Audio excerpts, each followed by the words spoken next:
നമ്മുടെ നാട്ടിൽ പൊതുവെ പറഞ്ഞു കേൾക്കാറുള്ള ചില കാര്യങ്ങളുണ്ട്. അതായത് നമ്മുടെ പ്രതിഭാശാലികളായ പല കവികളും കലാകാരന്മാരും എഴുത്തുകാരും ലഹരിക്കടിമപ്പെട്ട് അകാലത്തിൽ ഒളിഞ്ഞു പോയതിനെ പറ്റി ഉദാഹരണങ്ങൾ നിരവധിയാണ്. അതായത് ഒരു പ്രതിഭാശാലിക്ക് അല്ലെങ്കിൽ ഒരു ധിഷണാശാലിക്ക് അദ്ദേഹത്തിൻ്റെ ധിഷണ അല്ലെങ്കിൽ പ്രതിഭ സർഗാത്മകത പുറത്തു വരണമെങ്കിൽ ലഹരിയുടെ അകമ്പടി വേണം എന്നൊരു ധാരണ ഇൻ്റലക്ച്വൽ സർക്കിളുകളിൽ അതായത് കുറേയൊക്കെ വിദ്യാഭ്യാസ യോഗ്യത ഉള്ളവർ എന്നവരുടെ ഇടയിൽ പോലും പ്രചാരത്തിലുള്ള കാര്യമാണ്. ആ അടിസ്ഥാനത്തിൽ നമ്മുടെ പ്രഗത്ഭരായ പല പ്രതിഭകളും മദ്യത്തിനോ മയക്കുമരുന്ന് പൊതുവെ ഈടായിട്ടാണ് പറഞ്ഞു കേൾക്കുന്നത്, എങ്കിലും പണ്ട കാലത്ത് മദ്യം തന്നെയാണ് പ്രധാന വസ്തു. മദ്യത്തിന് അടിമപ്പെടുന്നത് ഒരു സ്വാഭാവിക പ്രക്രിയയായിട്ടേ നാം കണ്ടിരുന്നുള്ളൂ. അവരിൽ പലരും അകാല ചരമം അടഞ്ഞപ്പോഴും അതിനൊന്നും അസ്വാഭാവികമായി നമുക്കൊന്നും കാണാൻ കഴിഞ്ഞിട്ടില്ല.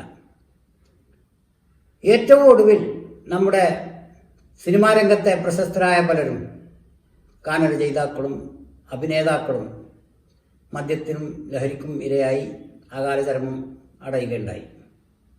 ഇപ്പോൾ ഈ 2025 ജനുവരി മാസത്തിന് ശേഷം ലഹരിയുടെ താണ്ഡവം മറ്റു ചില രൂപങ്ങൾ പ്രാപിച്ചിട്ടുണ്ടെന്ന് കാണാം. അതായത് കൂട്ടക്കൊലകൾ, കുടുംബക്കൊലകൾ, മാതാപിതാക്കളെ മക്കൾ ആക്രമിക്കൽ തുടങ്ങിയ കാര്യങ്ങളൊക്കെ പണ്ടേ ഉണ്ടായിരുന്നതാണെങ്കിലും ഈ അടുത്തായി അത് കൂടുതൽ വർദ്ധിച്ചതായി കാണുന്നു. അതിനൊക്കെ പിന്നിൽ ഏതെങ്കിലും തരത്തിലുള്ള ലഹരിയുടെ സ്വാധീനമുള്ളതായും കണ്ടിട്ടുണ്ട്. ഇതൊരു സാമൂഹ്യ പ്രശ്നം എന്ന അവസ്ഥയിലേക്ക് എത്തിച്ചേർന്നതായി നമുക്ക് കാണാം. വാസ്തവത്തിൽ ഇതൊരു സാമൂഹ്യ പ്രശ്നം എന്നതിനുമപ്പുറം ഇതൊരു സമൂഹത്തിൻ്റെ മൊത്തം നിലനിൽപ്പിൻ്റെ തന്നെ പ്രശ്നമായി മാറിയിരിക്കുകയാണെന്ന് വേണം പറയാൻ. ഇതിൻ്റെ വേരുകൾ നമ്മുടെ പരിസരങ്ങളിൽ മാത്രമല്ല, അതിന് അന്താരാഷ്ട്ര തലങ്ങൾ വരെ നീണ്ടു കിടക്കുന്നതായിട്ടും കാണാൻ കഴിയും. ചരിത്രത്തിൽ അതിന് തെളിവുകളുണ്ട്.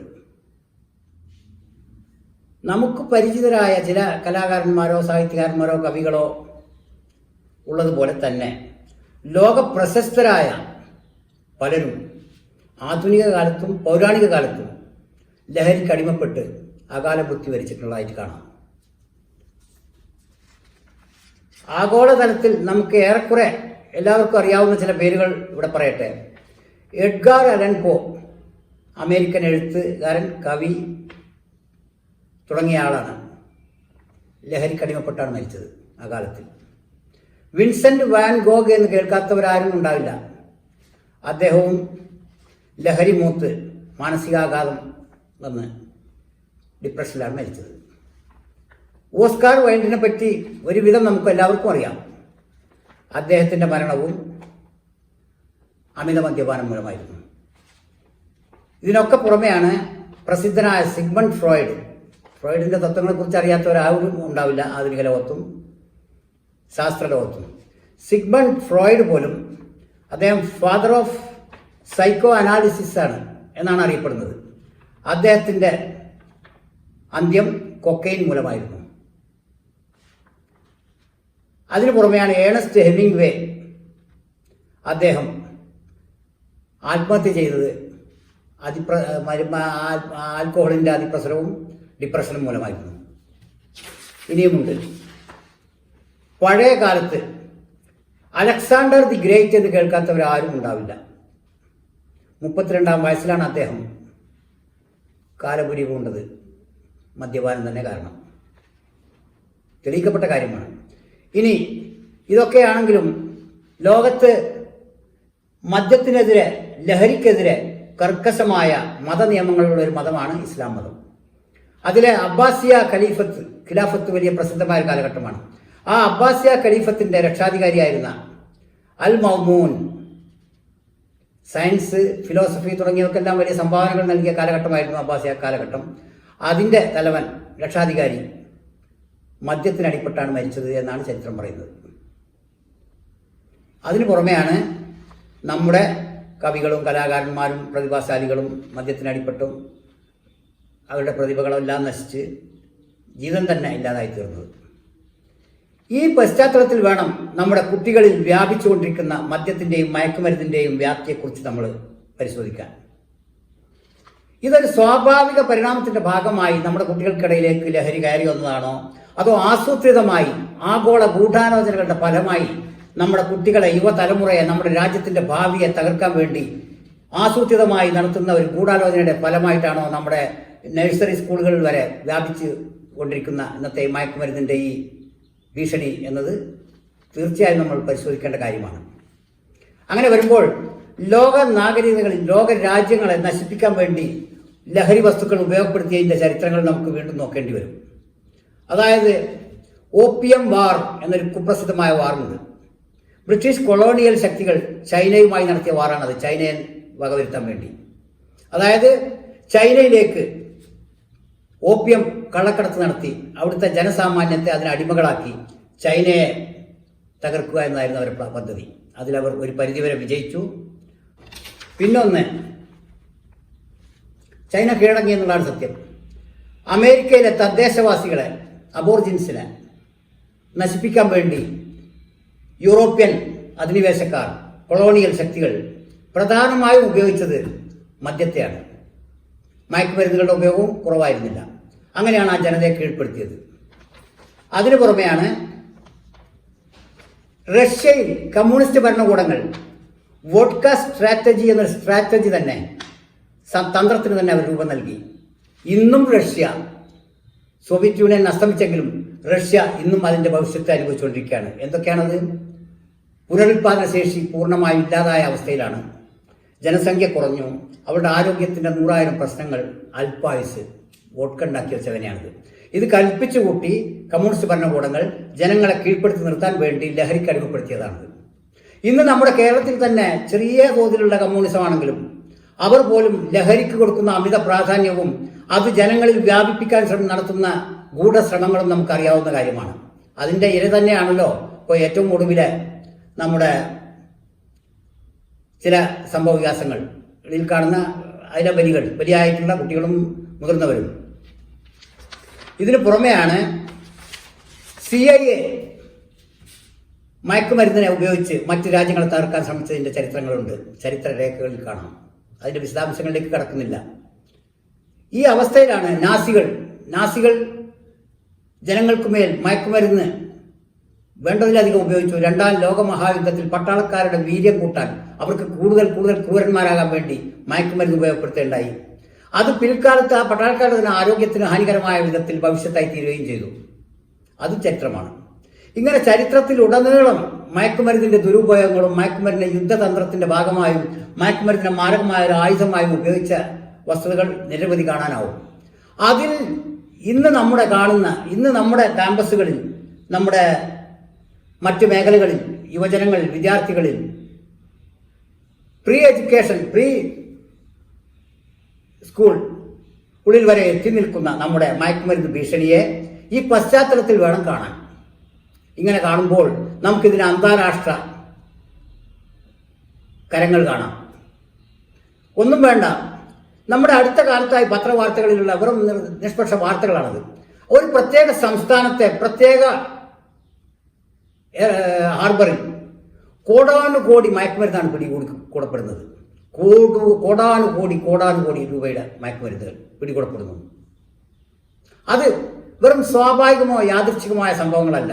കരുതിക്കൂട്ടി ഈ രാജ്യത്തേക്ക്, ഈ ഉപഭൂഖണ്ഡത്തിലേക്ക് ഇതിന്റെ ഭാവി തകർക്കാൻ വേണ്ടി, ഭാവി തലമുറകളെ നശിപ്പിക്കാൻ വേണ്ടി കരുതിക്കൂട്ടി നടത്തുന്ന ആസൂത്രിതമായ ഒരു തന്ത്രത്തിന്റെ ഭാഗമായിട്ടാണ് ഈ മയക്കുമരുന്നിന്റെ ഈ ഒഴുക്ക് ഇന്ത്യയിലേക്ക് നടന്നുകൊണ്ടിരിക്കുന്നത്. ഇത് ഈ കൊച്ചു സംസ്ഥാനമായ കേരളത്തിലും അതിന്റെ അരയൊലികൾ അനുഭവപ്പെട്ടു തുടങ്ങി നമുക്കിപ്പോൾ.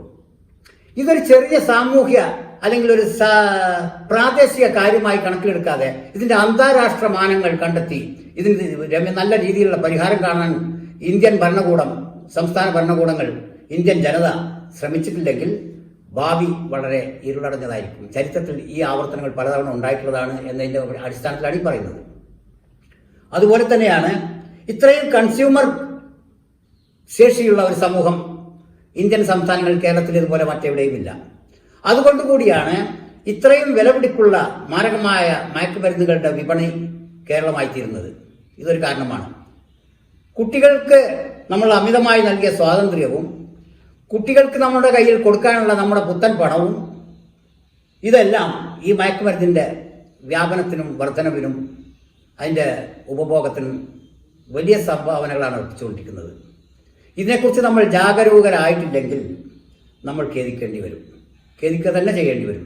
ലോക ജനതയിൽ പല ഭൂവിഭാഗങ്ങളിൽ പല ഭാഗത്തും അതുപോലെയുള്ള ഖേദങ്ങൾ ഉണ്ടായിട്ടുണ്ട്. തിരിച്ചു വരാനാവാത്ത വിധം തകർന്നടിഞ്ഞു പോയിട്ടുണ്ട് പല രാജ്യങ്ങളും. ഒരു കാലത്ത് വലിയ നല്ല നിലയിലിരുന്ന രാജ്യങ്ങളൊക്കെ ഇന്ന് തകർന്നടിഞ്ഞിരിക്കുകയാണ്. ഇപ്പോൾ നമുക്കുള്ള ഒരു ട്രെൻഡ്, ആഗോളതലത്തിലുള്ള ട്രെൻഡാണ്.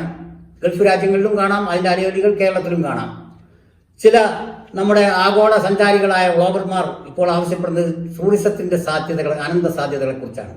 അതിൽ പ്രധാനമായും അവർ ഊന്നൽ നൽകുന്നത് ലഹരിയുടെ അവൈലബിലിറ്റി, ലഹരിയുടെ കിട്ടാനുള്ള എളുപ്പ വഴികൾ, തീർന്നില്ല വ്യഭിചാരശാലകൾ, ചൂതാട്ട കേന്ദ്രങ്ങൾ, ഇതൊക്കെയാണ് ടൂറിസ്റ്റുകളെ ആകർഷിക്കാനുള്ള പ്രധാന മാർഗങ്ങളായി ഇവർ സജസ്റ്റ് ചെയ്യുന്നത്. ഇതുകൊണ്ട് തന്നെ ഈ ലഹരി കൊണ്ട്, ഈ അബദ്ധ സഞ്ചാരം ഒരുക്കാനുള്ള ബദ്ധപ്പാട് കൊണ്ട് തകർന്നു പോയ രാജ്യങ്ങളുടെ ചരിത്രം കുറച്ചൊന്നുമല്ല ഉള്ളത് നമ്മുടെ മുമ്പിലുണ്ട്. നമ്മുടെ ഇന്ത്യ ഇന്ന് ലോകത്തൊരു വൻ ശക്തിയായി വളർന്നുകൊണ്ടിരിക്കുന്നു അതാണ് ഇതിനൊക്കെ കാരണമായി കാണുന്നത്. കാരണം ഇതിനെ തകർക്കണം, ഇതിനെ തളർത്തണം, രാജ്യത്തെ തകർക്കണം. അതിന് നമ്മുടെ രാജ്യത്തെ തന്നെ രാഷ്ട്രീയക്കാരും സമ്പന്നരായ സ്വാധീനക്കാരും കൂട്ടുനിൽക്കുന്നു എന്നറിയാൻ കഴിയുന്നതിൽ വേദനയുണ്ട്. അത് നമ്മൾ പറയാൻ വ്യക്തമായ സ്ഥിതിവിവര കണക്കുകൾ നമ്മുടെ കയ്യിലില്ലെങ്കിലും വേണ്ടി വന്നാൽ ലഭിക്കാവുന്ന കാര്യമേ ഉള്ളൂ. പക്ഷേ അത് അവർ ഖേദിക്കേണ്ടി വരും. കാരണം സ്വന്തം രാജ്യം തകർച്ചയിലേക്കാണ് പോകുന്നത്. കാരണം ഒരു തലമുറയെ, ഒരു ജനതയെ, യുവതലമുറയെ കയ്യിലെടുത്ത് അവരെ നശിപ്പിച്ചാൽ അതിലൂടെ ആ നാശം പൂർണ്ണമായിക്കൊള്ളും. ജസ്യൂട്ട് പാതിരിമാരുടെ ഒരു ചൊല്ലുണ്ട്, ഒരു ഫ്രേസ്, അതായത് ക്യാച്ച് ദം യങ്, അവരെ ചെറുപ്പത്തിലേ പിടികൂടുക. അതായത് ചെറുപ്പത്തിൽ പിടികൂടപ്പെട്ടാൽ വലിപ്പത്തിൽ അവരെന്താണ് ആയിത്തീരുക എന്നത് നമുക്ക് തീരുമാനിക്കാനാവും. അങ്ങനെ ചെറുപ്പത്തിലെ പിടികൂടുക എന്ന ഉദ്ദേശത്തോടു കൂടിയാണ് നമ്മുടെ കലാലയങ്ങളിലും പ്രൈമറി വിദ്യാലയങ്ങളിലും വരെ കഞ്ചാവ് കച്ചവടക്കാർ, മയക്കുമരുന്നിന്റെ വിപണനക്കാർ കടന്നുകൂടിയിട്ടുള്ളത്. ചെറുപ്പത്തിലെ പിടികൂടാൻ വേണ്ടിയാണ്.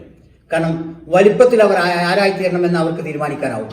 വലിപ്പം അവർക്കുണ്ടെങ്കിൽ മിക്കവാറും അവർ വലിപ്പം മൂപ്പത്തുന്നതിന് മുമ്പ് പഴുത്ത് താഴെ വീണു പോകാനാണ് സാധ്യത. കാരണം അമിതമായ ലഹരി ഉപയോഗം നാം കണ്ടു. എത്ര പ്രതിഭാശാലികളുടെ ജീവിതത്തെയാണ് ഇല്ലാതാക്കിയത്. ലോകഗതിയെ തന്നെ അത് എത്ര കണ്ട് മാറ്റിമറിച്ചു. മറ്റൊരവസ്ഥയിൽ എത്തിച്ചേരുമായിരുന്ന നമ്മുടെ ഈ ലോകത്തിന്റെ വൈജ്ഞാനിക മേഖലകളെ, ശാസ്ത്ര സാങ്കേതിക പുരോഗതികളെ മുഴുവനും ഈ ലഹരി ഉപയോഗം ബാധിച്ചു എന്ന് കാണാം. അത് ലോകത്തിന്റെ ഗതിയെ മെല്ലെയാക്കി, സാവധാനപ്പെടുത്തി. കാരണം അതിന്റെ വേഗതയെ, ത്വരിതഗതിയെ മന്ദീഭവിപ്പിച്ചു. അതുകൊണ്ട് നമ്മുടെ കുട്ടികളുടെ ഭാവി സുരക്ഷിതമാകണമെങ്കിൽ നമ്മുടെ സമീപത്തുള്ള പോലീസ് സ്റ്റേഷനിൽ പോയി ഒരു കുട്ടി കഞ്ചാവ് അടിച്ചത് പറഞ്ഞ് അവനെ പിടിച്ചുകൊണ്ടുപോയി വാണിംഗ് ചെയ്ത് വിടുന്നത് കൊണ്ട് കാര്യമായില്ല. ഇതിന്റെ റൂട്ട്സുകൾ കണ്ടെത്തണം. റൂട്ടുകൾ എവിടെ നിന്നാണ് ഇത് വരുന്നത്? ഇവിടെ ഇപ്പോൾ നമ്മൾ ഈ പശ്ചാത്തലത്തിൽ നമ്മൾ ചെയ്തുകൊണ്ടിരിക്കുന്നത് എന്താണ്? മയക്കുമരുന്ന് ലവ് ജിഹാദിന്റെ, നാർക്കോട്ടിക് ജിഹാദിന്റെ ഭാഗമാണെന്ന് ഒരു മതക്കാർ, മറ്റൊരു വിഭാഗക്കാർ ഇത് BJP ഗവൺമെന്റ് ഗുജറാത്തിലൂടെ കൊണ്ടുവരുന്നതാണെന്ന് വേറൊരു വിഭാഗക്കാർ കുറ്റപ്പെടുത്തുന്നു. ഇനിയൊരു വിഭാഗക്കാർ ഈ രണ്ട് വിഭാഗക്കാരുടെ അടിപിടിക്കടയിൽ മുതലെടുക്കാൻ ശ്രമിക്കുന്നു. ഇതൊന്നുമല്ല നമുക്ക് വേണ്ടത്. കുറെ കൂടി വിശാലമായ കാഴ്ചപ്പാടോടുകൂടി ഈ അത്യാപത്തിനെ നേരിടാൻ നമുക്ക് ഒറ്റക്കെട്ടായി ഐക്യപ്പെടേണ്ടിയിരിക്കുന്നു എന്നാണ് എനിക്ക് പറയാനുള്ളത്. അതായത് ഇതൊരു വെഞ്ഞാറമൂടിൽ നടക്കുമ്പോൾ വെഞ്ഞാറമൂട്ടുകാരന്റെ പ്രശ്നമോ ആ കുടുംബത്തിന്റെ പ്രശ്നമോ, താമരശ്ശേരിയിൽ നടക്കുമ്പോൾ കുട്ടിയെ അടിച്ചു കൊല്ലുമ്പോൾ അത് അവിടുത്തെ വീട്ടുകാരുടെ പ്രശ്നമോ, ചെന്നമംഗലം ഗ്രാമത്തിൽ പറവൂരിൽ നടക്കുമ്പോൾ അവിടുത്തുകാരുടെ പ്രശ്നമോ മാത്രമായി കാണരുത്. പ്രത്യേക സമുദായങ്ങളുടെ പ്രശ്നമായി ഇത് കാണരുത്. ജാതിയുടെ പ്രശ്നമായി കാണരുത്. പ്രാദേശികതയുടെ പ്രശ്നമായി കാണരുത്. ഇതൊരു ആഗോള പ്രതിഭാസത്തിന്റെ അനുരണനമായി കണ്ട്, അതിന്റെ ഭവിഷ്യത്തായി കണ്ട്, അതിന് കൂട്ടായ പ്രയത്നത്തിലൂടെ ഇതിനെ പ്രതിരോധിക്കാൻ നാം ശ്രമിച്ചേ പറ്റൂ എന്നോട് ഒരിക്കൽ കൂടി പറഞ്ഞുകൊണ്ട് വാക്കുകൾ അവസാനിപ്പിക്കുന്നു.